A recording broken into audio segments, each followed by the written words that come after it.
Hello everyone, and today we are going to learn about the bishop and knight checkmate part 2.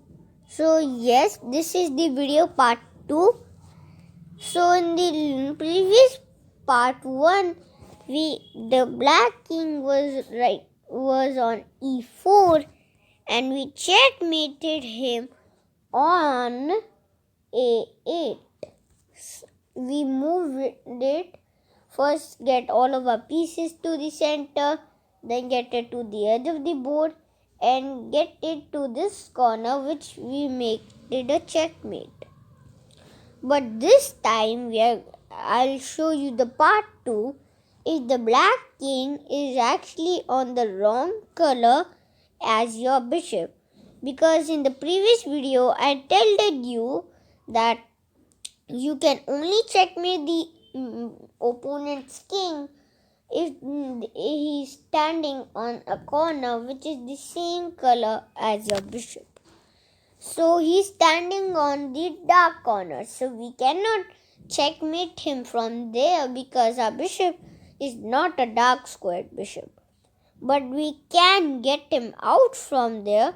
So let's start with our moves. There's again simple steps.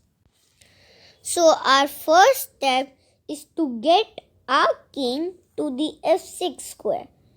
So if the black king was actually on this square and your pieces were like this as the same position, you can just get your king to the c3 square and start with the same moves like this but in upside down. So let's get our king to the f6 square right here. So let's play a move. King to e2. Black just wants to stay in that corner because he doesn't want to go to the other white square on h7, because you can play the same cycle of moves and checkmate the black king on this square instead. So as you see, we got our king here on f6. So after black's king goes here on g8, we can play bishop to d3. And as you see, after playing bishop to d3, we are controlling this square and the three squares are being controlled by our king.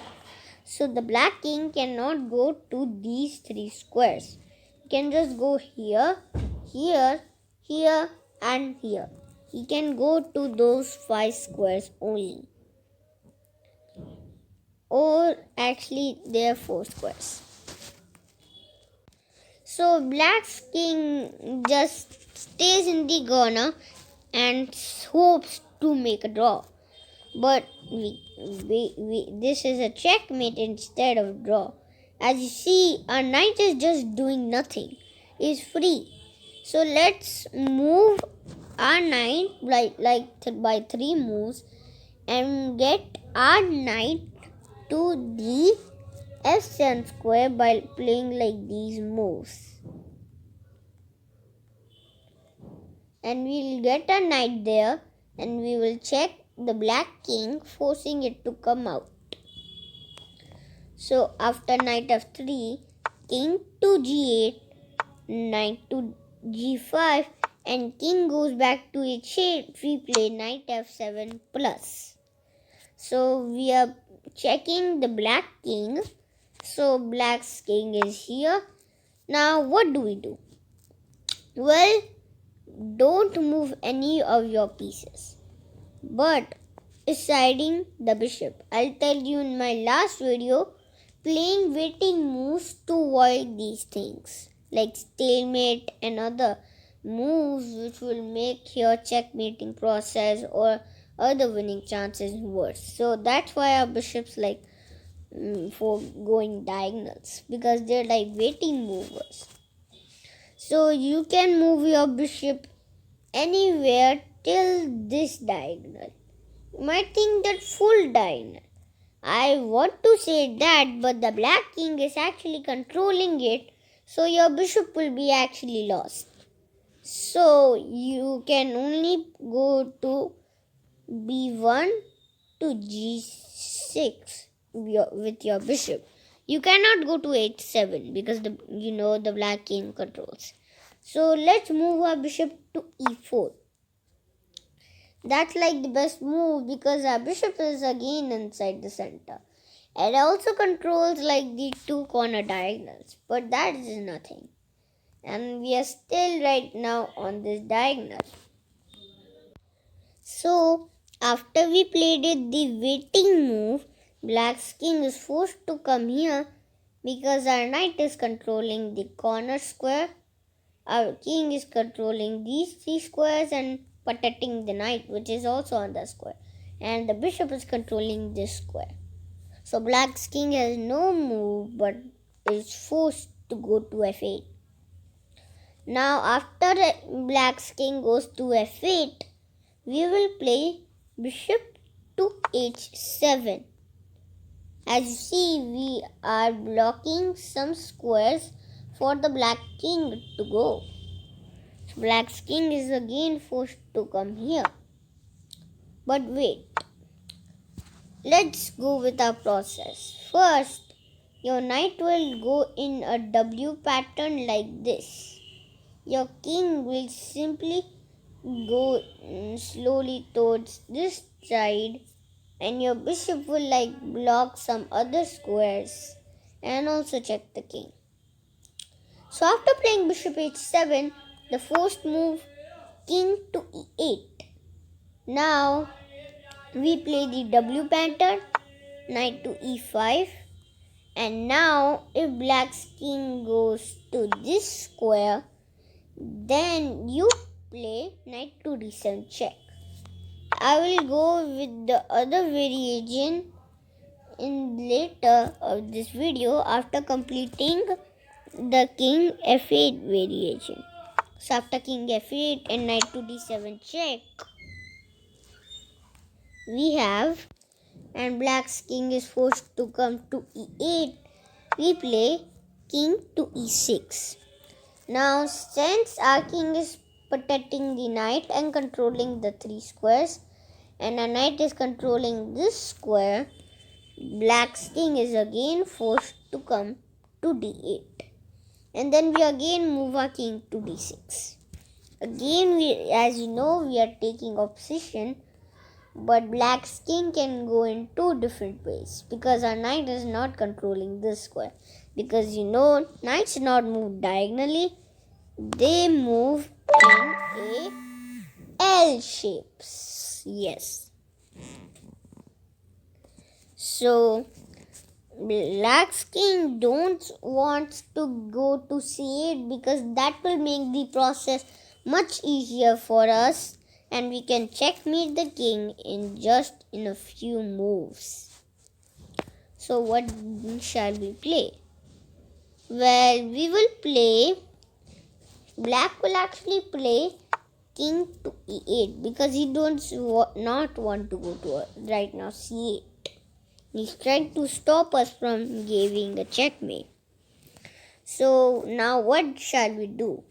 Shall we repeat the process with something like knight to f6 check and restart the position? No. Otherwise that will gain 3 repetitions or 5 repetition of moves, and which game will be a draw. So what can we play? Well, as you know, the black king is on the white diagonal and our bishop can go to this square. So we will play bishop d6 check. Now after we are playing this check, black's king cannot go back to f8 because the knight is controlling.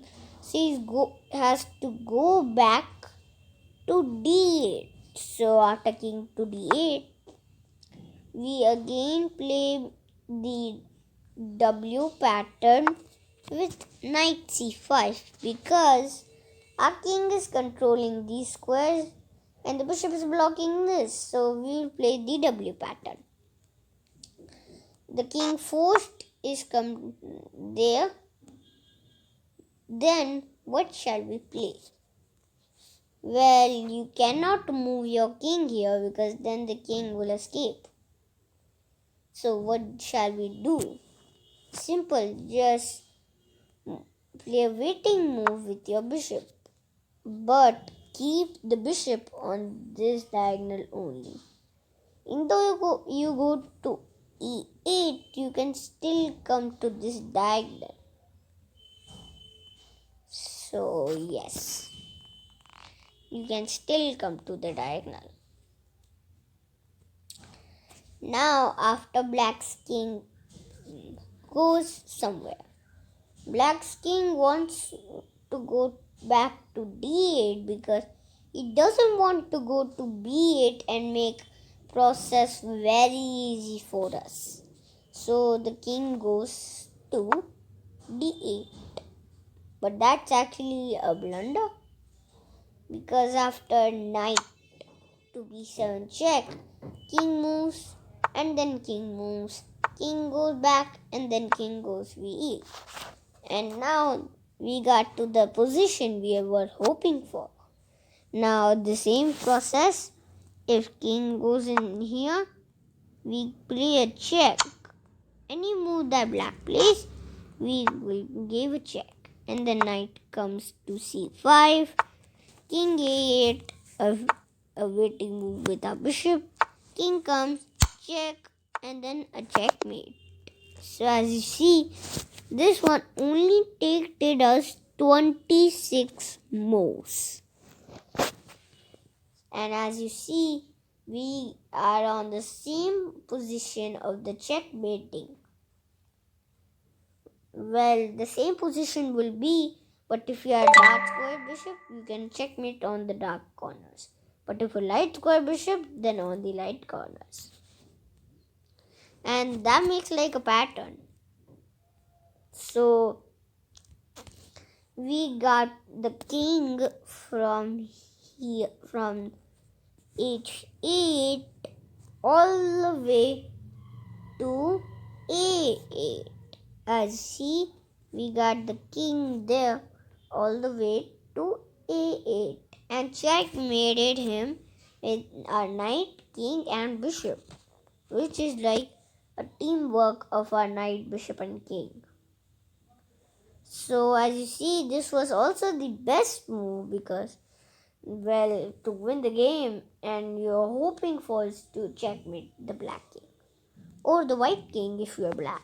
So now thanks for watching this video and I will see you on my next video.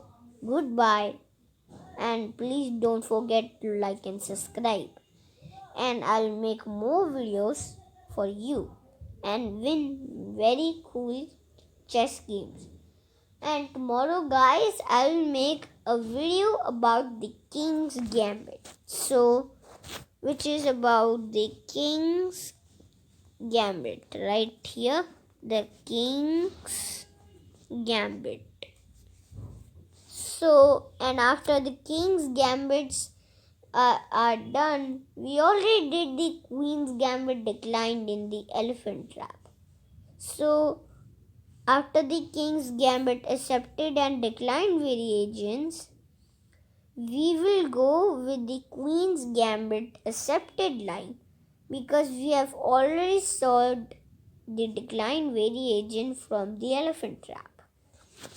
So have a nice day, goodbye, and I'll see you in my next video.